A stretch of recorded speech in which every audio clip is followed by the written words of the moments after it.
Vamos continuar o estudo sobre Abraão.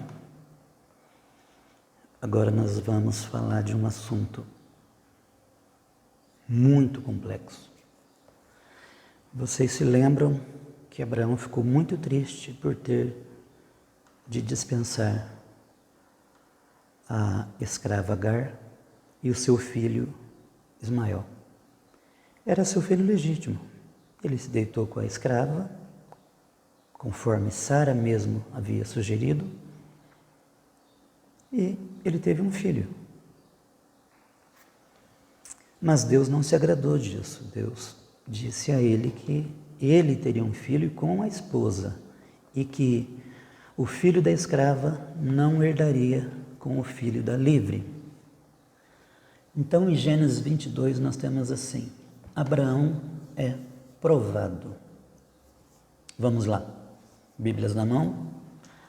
Passado algum tempo, depois pôs Deus a Abraão à prova, dizendo-lhe: Abraão, ele respondeu: eis-me aqui. Então disse Deus: tome seu filho, seu único filho, Isaque, a quem você ama, e vá para a região de Moriá. Sacrifique-o ali como holocausto num dos montes que lhe indicarei. Na manhã seguinte, Abraão levantou, preparou o seu jumento, levou consigo 2 dos seus servos e Isaque, seu filho. Depois de cortar lenha para o holocausto, partiu em direção ao lugar que Deus lhe havia indicado. No 3º dia de viagem, Abraão olhou e viu o lugar ao longe. Disse ele a seus servos: fiquem aqui com o jumento, enquanto eu e o rapaz vamos até lá. Depois de adorar, voltaremos. Eu quero abrir um parênteses aqui. Esse verso é muito forte. Fiquem aqui com o jumento, enquanto eu e o rapaz, no caso Isaque, vamos até lá. Depois de adorar, voltaremos. Espera aí, Abraão estava indo matar seu próprio filho, mas ele usou o plural. Depois de adorar, voltaremos. Veja o nível, veja o grau de confiança que Abraão tinha em Deus.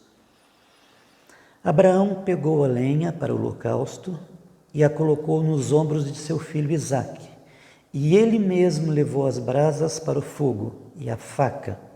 E caminhando os 2 juntos, Isaque disse a seu pai: meu pai. Sim, meu filho, respondeu Abraão. Isaque perguntou: as brasas e a lenha estão aqui, mas onde está o cordeiro para o holocausto? Respondeu Abraão: Deus mesmo há de prover o cordeiro para o holocausto, meu filho. E os 2 continuaram a caminhar juntos. Mais um parêntese. Imagine vocês, Abraão caminhou por 3 dias com seus servos, com seu filho, e não disse a Sara o que ele iria fazer. Ele só disse que iria oferecer um sacrifício a Deus. Imagine a cabeça de Abraão. Eu vou matar meu filho, vou voltar para casa e minha esposa vai dizer assim: cadê Isaque? Ah, eu matei ele. Deus pediu, eu matei.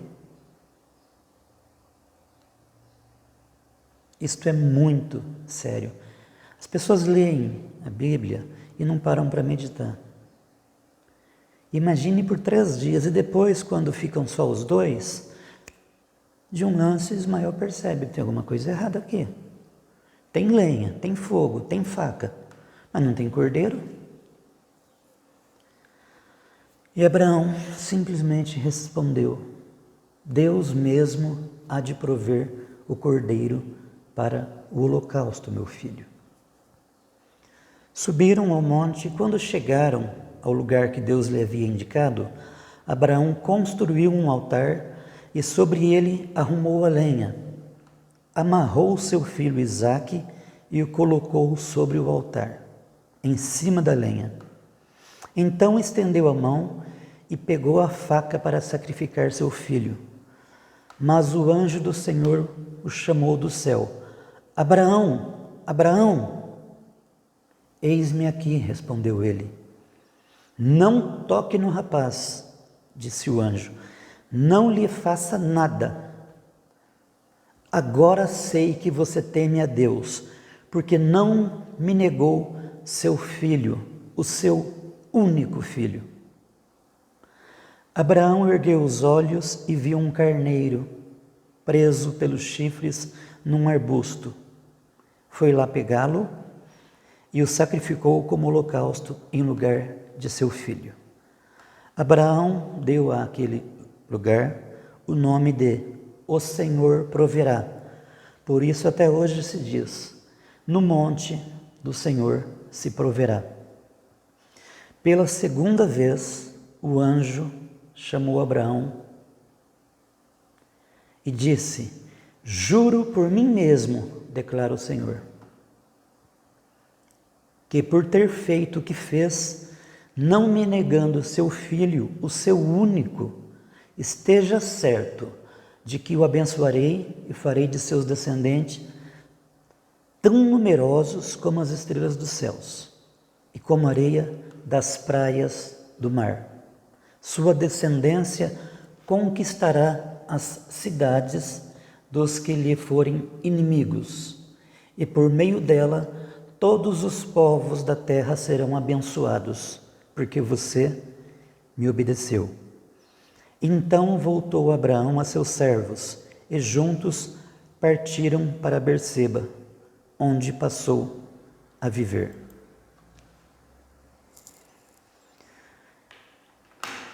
Vamos pensar um pouco nisso, porque é humanamente impossível aceitar isso,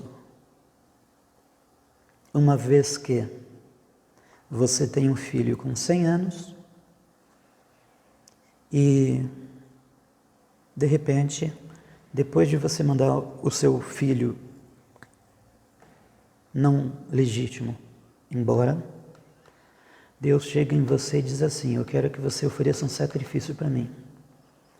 Depois que Abraão teve Isaque, Abraão parou de oferecer sacrifícios a Deus, sacrifícios de animais. Ele ficou acomodado.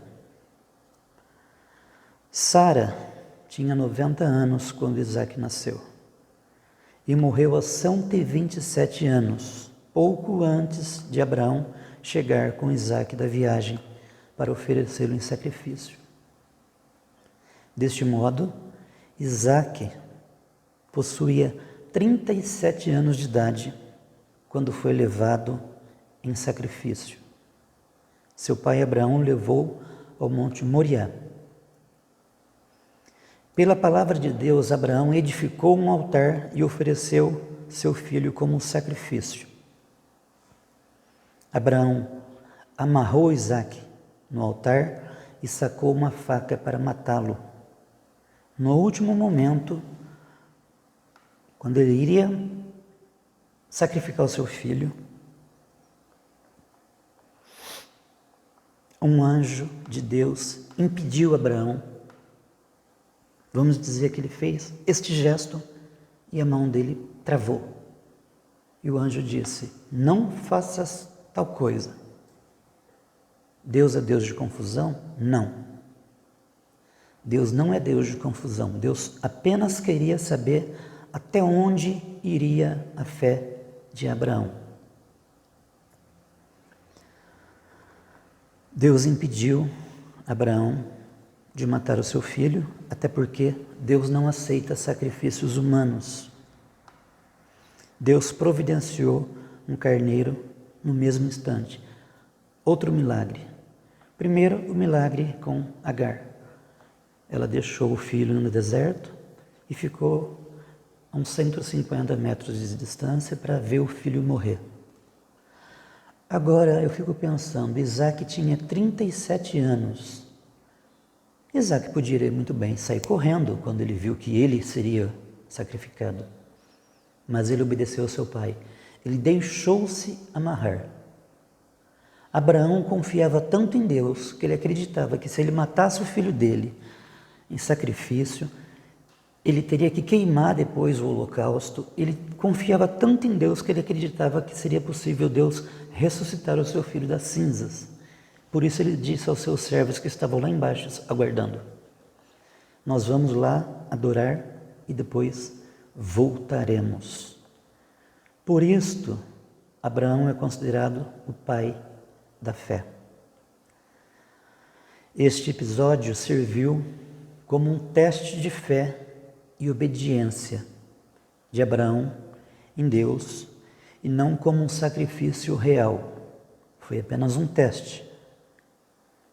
Mas, até que se provasse o contrário, para Abraão não era um teste, seria um sacrifício. Mas Abraão foi aprovado no teste. Eu espero que você tenha fé suficiente em Deus, a ponto de entregar a sua vida a Ele e colocar a sua vida na dispensação da graça de Deus e acreditar que Deus cuidará de você e fará o melhor que Ele tem para a sua vida. Use esse exemplo de Abraão e coloque em prática a sua fé. A Bíblia diz que se você tiver fé do tamanho de um grão de mostarda, você dirá a esse monte: sai daqui e caia dentro do mar. Claro que isso é uma figura de linguagem, porque você não pode simplesmente sair de um lugar para outro dizendo: eu quero que essa casa saia daqui e vai naquele lugar. Não, Deus não é Deus de brincadeira. Quando Deus disse, se você tiver fé do tamanho de um grão de mostarda, Deus não quis dizer uma fé pequena. Deus quis dizer uma fé viva. Veja uma diferença.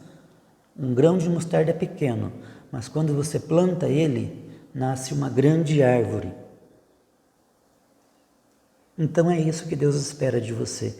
Ele não quer que você tenha uma grande fé, Ele só quer que você acredite nele. Para encerrar, eu vou dizer uma frase que eu gosto muito: acredite em Deus, pois Ele acredita em você. Deus te abençoe, tenha uma boa noite e até o próximo vídeo.